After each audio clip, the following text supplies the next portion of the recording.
Well, hello YouTube channel. It's Belmont here. And I've been dusting off some old equipment that hasn't been used in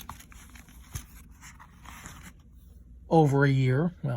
Well over a year and a half. And I know that the majority of the lock sport community will want to rag on and shit talk about Chinese not being effective, while they want to have their Kronos picks and all that. This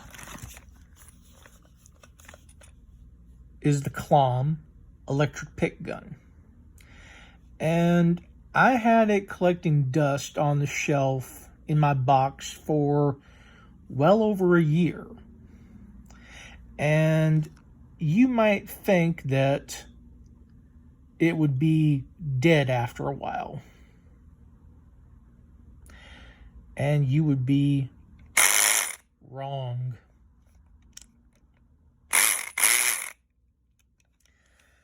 This thing kept a charge like nobody's business, and I have not had to plug in the charger once since receiving this from Steve, the father of Mayhem Keys. And I gotta tell you, this thing is immaculate. And I don't use that word very often, considering I'm a pagan, Satanist, and a couple other dark side religions.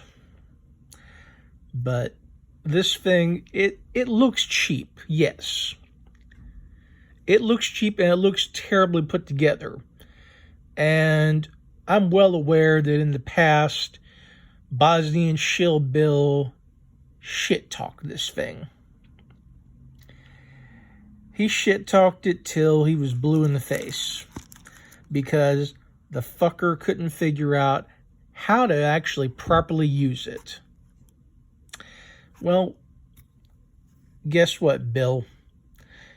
It's not that fucking complicated. So, I was also playing around with the manual lock pick gun. And I gotta admit, for the electric, this little grub screw that requires an Allen tool makes it so much faster to lock your picks into place. I mean, it's all that in a bag of chips. I even tested out the second head. It works as expected. I don't have any of the cross locks, but the drill function on there worked properly. And most people would not expect it to, but it does. I was given a lot of tools to go with it. We're talking about a lot of Z-wrenches. There's the Allen wrench. And I was even given a entry knob key for a bathroom.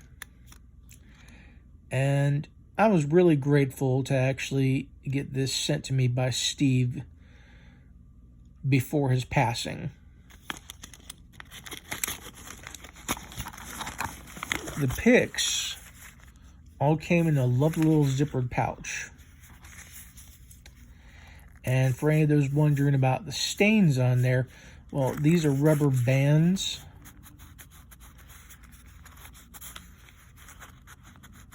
that melted in the bag due to heat. And I scraped that off with a basic pocket knife. The rubber bands were actually mine. And prices online vary for this product. You might see it for as low as $40 and then goes up as high as $70 or $80. But this is perfect. You'll be able to pop open a lot of small locks, door locks, deadbolts, the works. I have not tried it against a American lock, considering it's, well, the only one I have is an 1100 series. I really should invest some time into finding or making the bypass tool for the 1100 series of American locks. Now, I received it with the charger as is, and it's your typical Chinese Air National charger. And it just so happens to have had this put onto it. And really, not once have I had to plug this thing in. Shocking. I've had it sitting on a shelf for over a year and a half. And most things with an electronic charger, you know, they'd be dead. Like completely fucking dead and inoperable until you charge it up. And this thing is held to charge for so long. I've used it a handful of times. Here's the slot where you plug it in. And this thing actually gets really good use.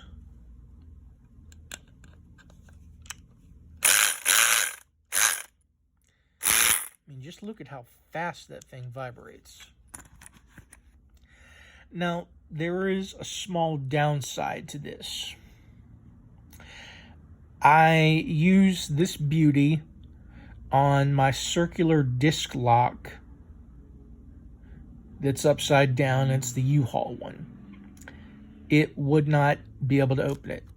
But, as those who've seen my past video, that I could smack it with a Mayhem Keys bump hammer and basic bump key for Master Lock M1s, and it just springs up and turns open.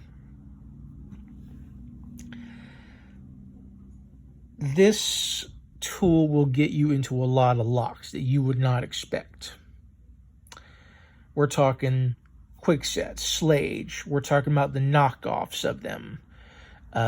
Wiser. Faultless. We're talking about a lot of locks.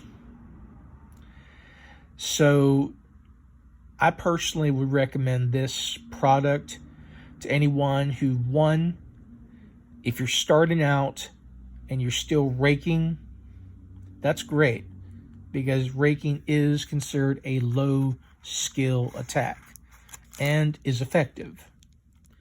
Don't ever discount that.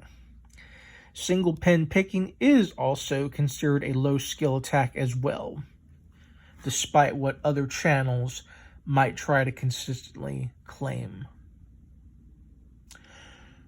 So, something else I want you, the viewers, to check out. One, I'm going to post a link to the blog spot for the 40 channels, 40 Locksport YouTube channels for the month of August.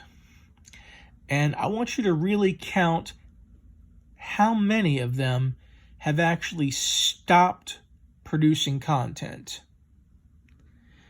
I've seen 2 that have completely shut down. Their YouTube channel no longer exists. Some have not produced content in at least over 2 years. Some over 7 months. You'll see a lot of familiar names. So once you look at that, you're going to see the channels that have stopped contributing to the Locksport community after Brummy on the list. Now, I have nothing against the competitions out there. In fact, I welcome it. I like a bit of competition. I'm a good sport. Even though I've had the mass exodus after posting about my toxic ex getting arrested and being happy for it. And coming up on the 13th of this month will have been a month since she was arrested and potentially go to trial here in the state of Pennsylvania and be sentenced and punished accordingly to the maximum 7 years for animal cruelty. So,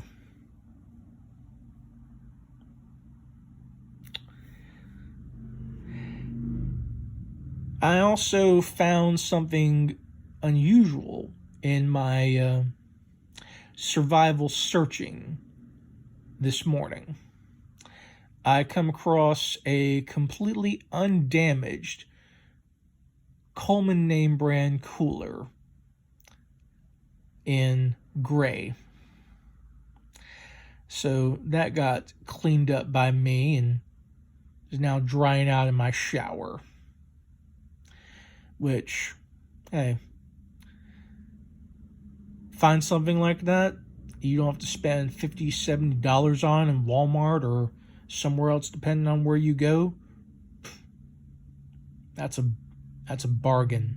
That's a bargain right there. So, hope you enjoyed the video. I'm glad you guys enjoyed the last video showing off the Pandora box. And this is Belmont saying, have a good weekend and stick around.